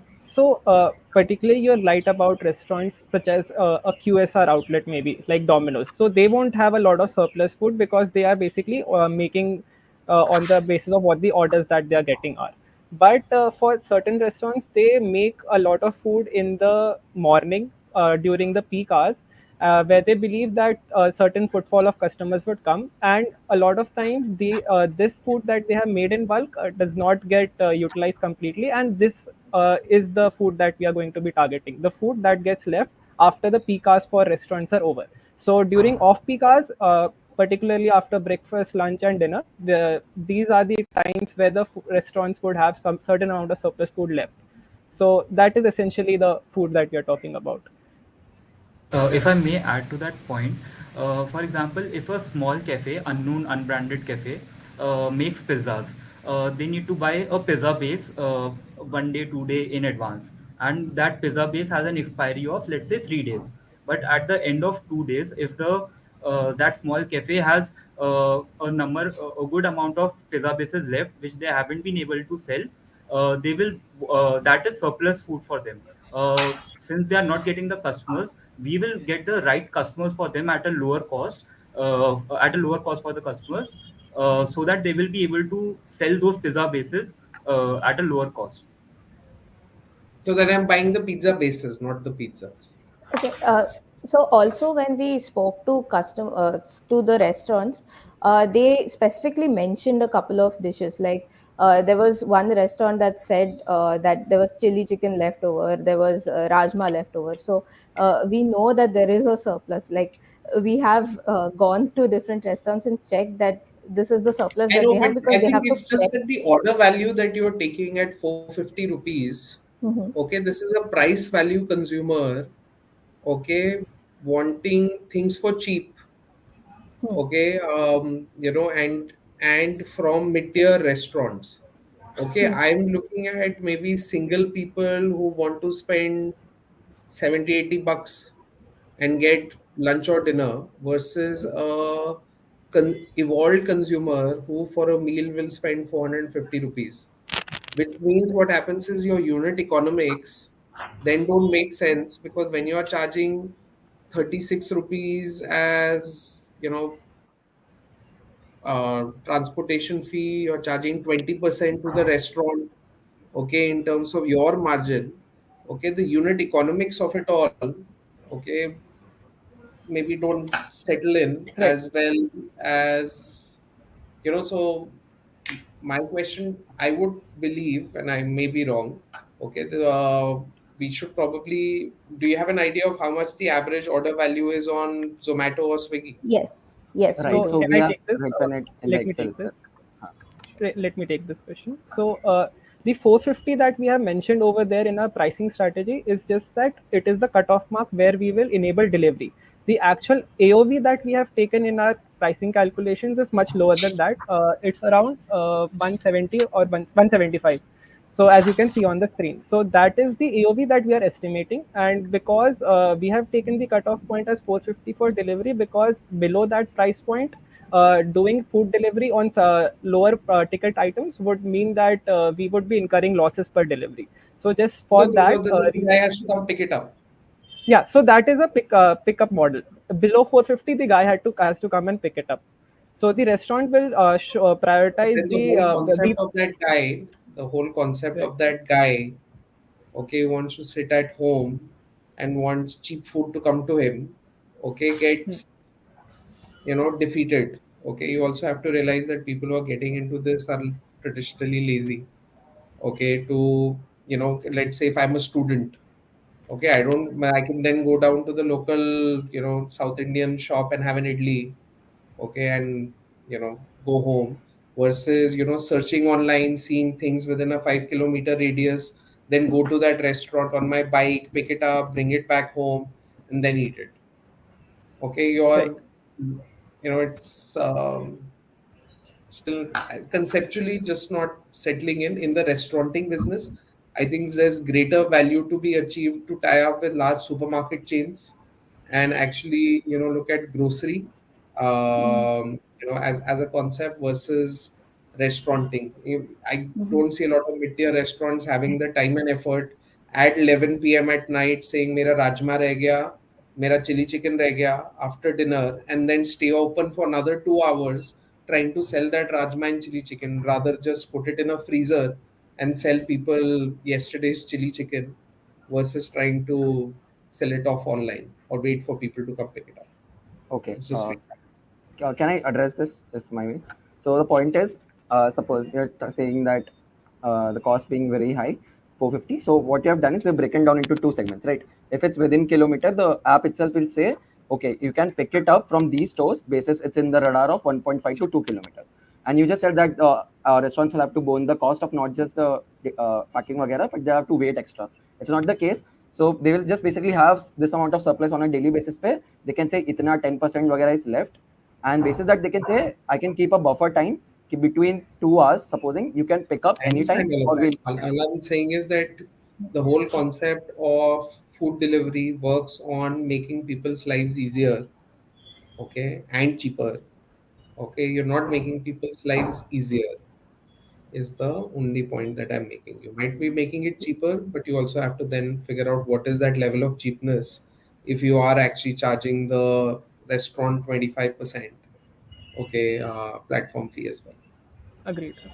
Mm, This yes. certainly does not have that level of convenience for the lower cost, because then our unit economics for delivery at a lower ticket price won't allow us to become profitable. That is why we had kept that 450 mark.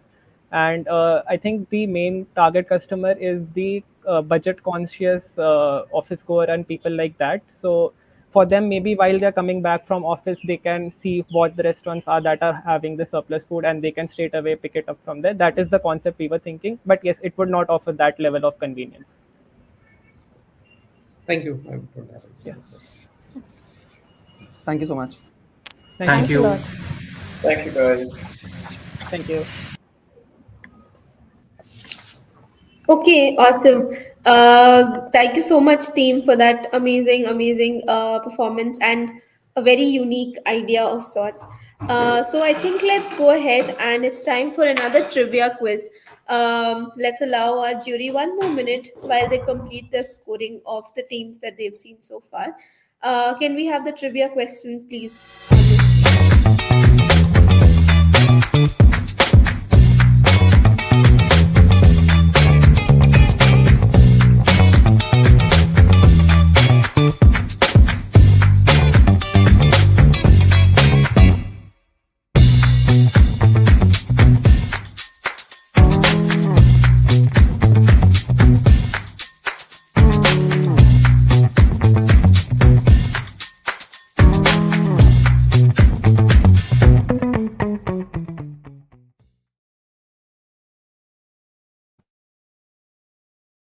Great. So we have a winner with us, and his name is Ansh Garg.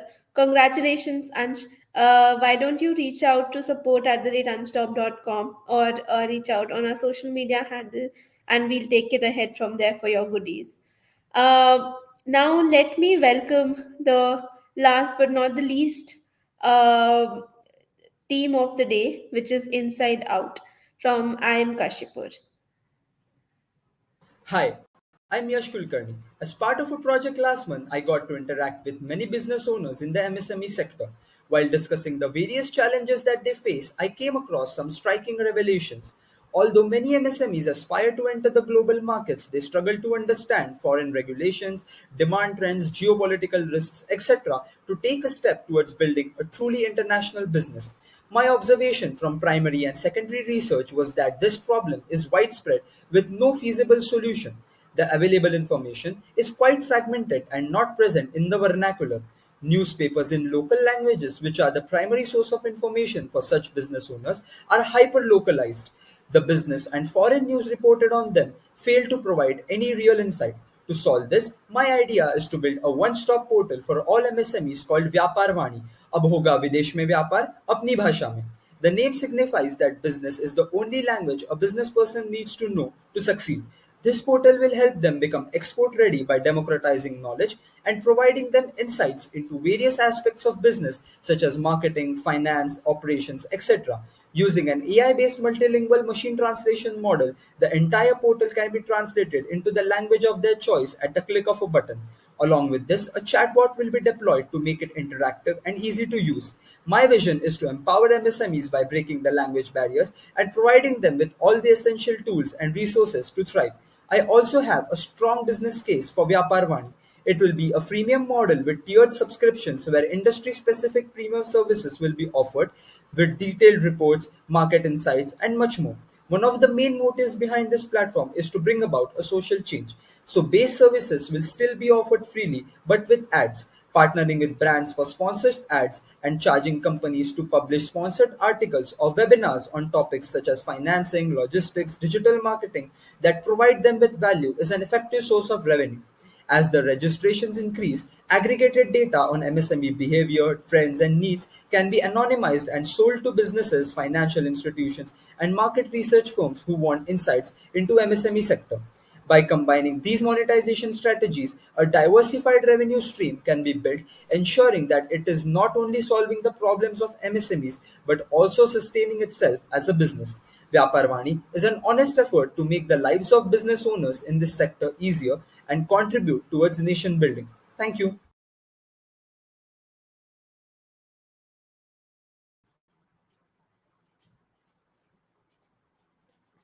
Hello. So, MSMEs are rightly considered the backbone of India's economic future. With over 6 crore registered enterprises, this sector is the second largest employer after agriculture, employing over 12 crore people. It boasts of contributing approximately 30% to India's GDP and 45% to India's total exports. But only 1% of all registered units claim to be engaging in exports. After extensive primary and secondary research, two major problems were highlighted: fragmentation of information and lack of availability in the vernacular. Hence, to solve for this problem, I propose a one-stop portal, Vyapar Vani. अब होगा विदेश में व्यापार अपनी भाषा में. The end goal of this endeavor is to make each and every business in India export ready. So there is a strong social change case for my platform. The first and the primary is democratizing knowledge. Also, this will reduce the rural and urban economic balance as it will provide equal opportunities for all business to grow.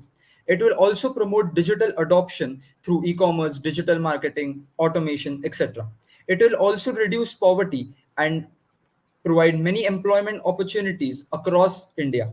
Also, my long term vision with this is to create it as a collaborative and community based platform, something like LinkedIn, but for MSMEs, which will help strengthen the community and bond. It is also to encourage export growth and to make people more informed on foreign regulations, demand trends, geopolitical risk, etc., to make more better business decisions. Also, the business case for Vyaparvani is quite strong. I introduce a freemium model at first as my main motive is social change. Hence, some basic features will be available for free, but with ads. The advertising revenue has a large scope to generate high revenue from monetizing that channel. Also, we can leverage the MSME's data who register on our platform. Although MSMEs are registered on government platforms, there is no one specific data that is industry specific and that can give you additional knowledge on the entire sector. Also, through paid contents and webinars, people can access our platform to promote themselves, by which we can generate additional revenue.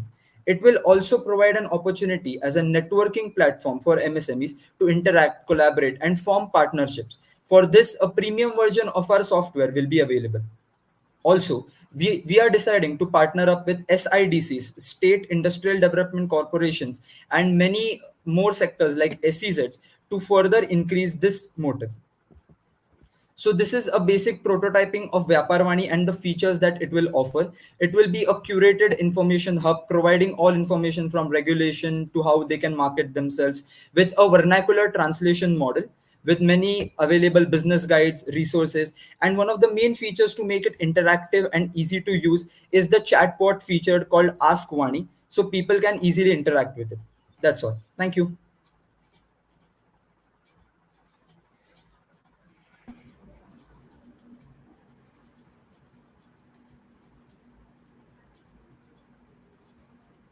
Pranav, you want to go first?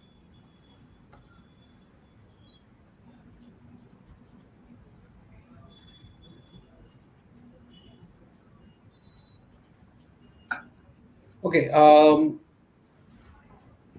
You haven't mentioned a business model in all of this, so can you just elaborate a little bit on that? How do you see your revenue and cost structures over a period of time?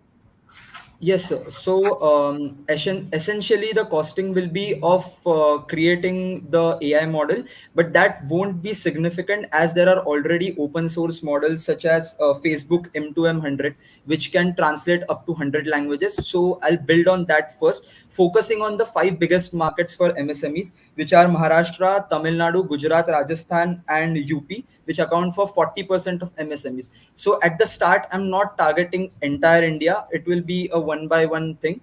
And the major thing that I aspire to do is to curate the business knowledge for someone sitting maybe in an area where information is not so accessible, but they still want to export, they want to expand their business. So it will be a freemium model where some basic information like some news that is available but not in the vernacular, so that can be offered free, but then more industry specific things, market research, trade reports, etc., will be more premium features which will be paid.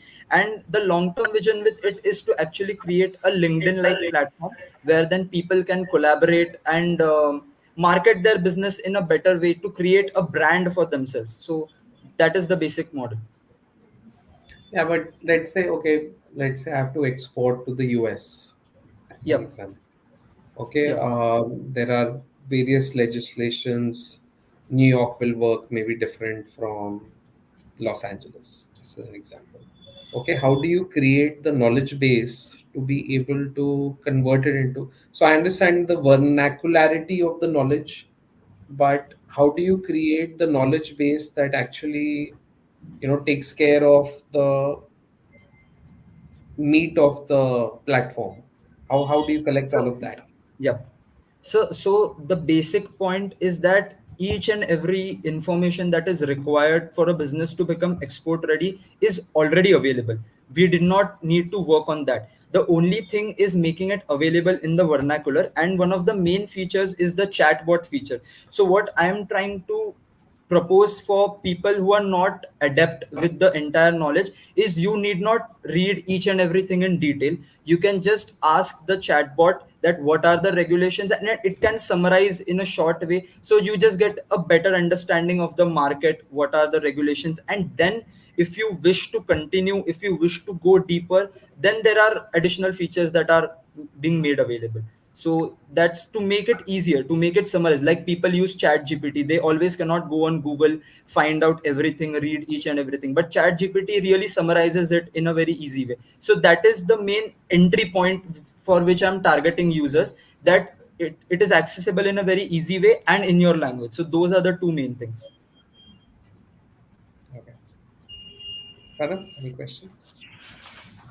Yeah, actually, I'm not very clear on what's your value proposition or what's the void you're trying to fill here.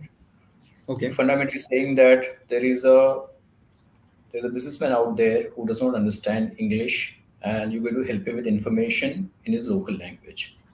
But that he could very well do on any search engine and do a translate, or I don't see that to be a big differentiator.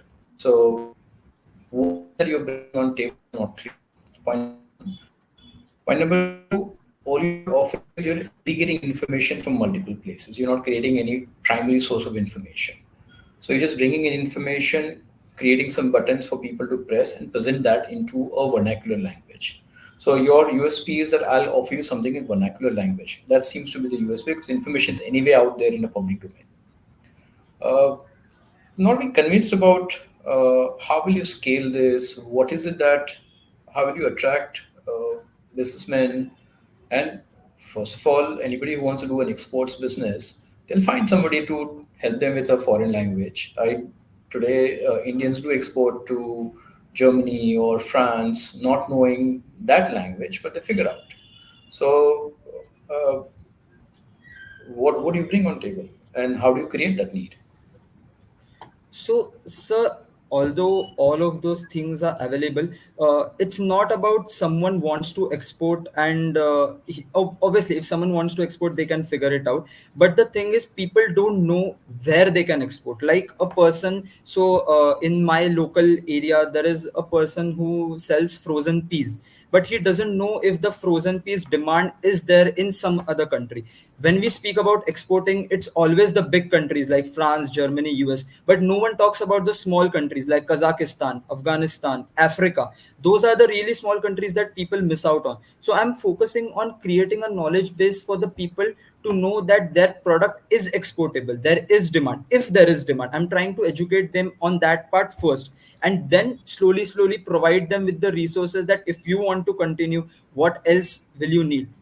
And also, sir, on the vernacular part, it's not just some click of the button. So it is actually a sophisticated software, and it's not just in one language, right? I'm trying to replicate it in many language. And today, with the availability of abundance in information, what really matters is curation, because that's why people go to colleges to obtain degrees, right? Degree is one part of it, but then if you want to learn something, there are hundreds of different sources. But in a college, there is a course that is curated for you to learn it step by step, and not that all the information is bombarded upon you. So curation is really one USP of this part. And also, at start, I can collaborate with various newspapers and news websites to do so, where newspapers have a functionality where according to the number of news one accesses, I have to pay. I don't have to pay for the access of the entire newspaper content. So it's not that I have to pay a lot of money at once.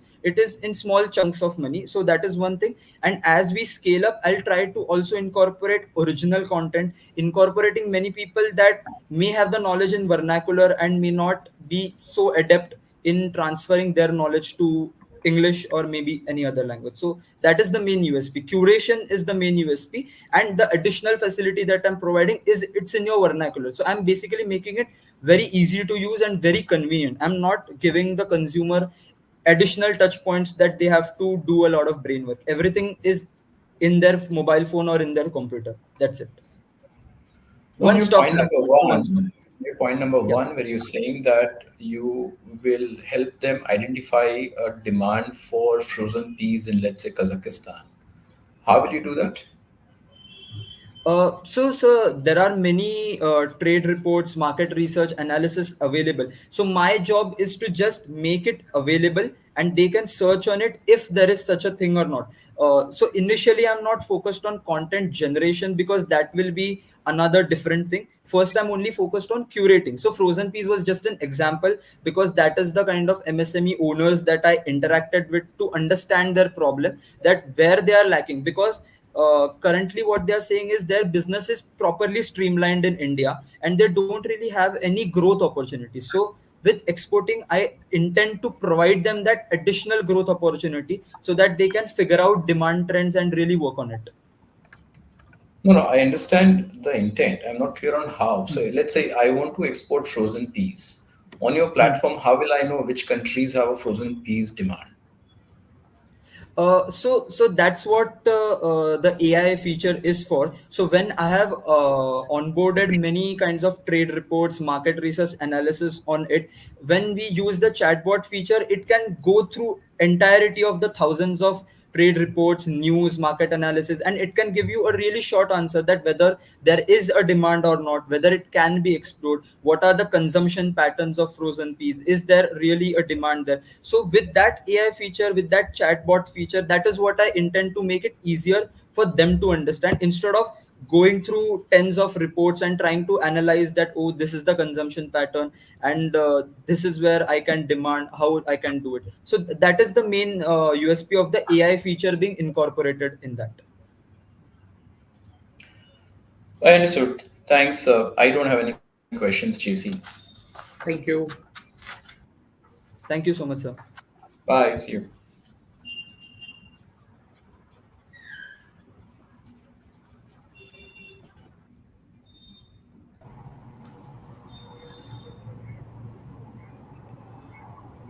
Okay, awesome.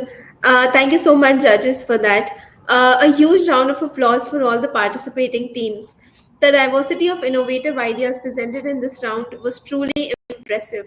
Today's contest has raised the stakes, promising an even more thrilling journey ahead. As you know, the winners of today's elimination round will be stepping into the semi finale of the T.U.P season 10, where you will be battling against the winners of the other elimination rounds. Now, as we build the suspense around today's winners and runners up, you will have to hold on to your excitement just a little longer. Rest assured, the results will be announced on our social media handles shortly, so keep those notifications turned on. As we wrap up this elimination round, we want to extend our heartfelt gratitude to the jury for the insightful questions and all the ideas presented today. A big thank you to the audience and the participating teams for creating such an interactive and exciting event with your visionary ideas. You all were fantastic. With that, this is me, Avni Chandra, signing off for today. Keep following us on our social media handles and stay tuned for further updates. We will see you soon at the TUP Season 10 semi finales.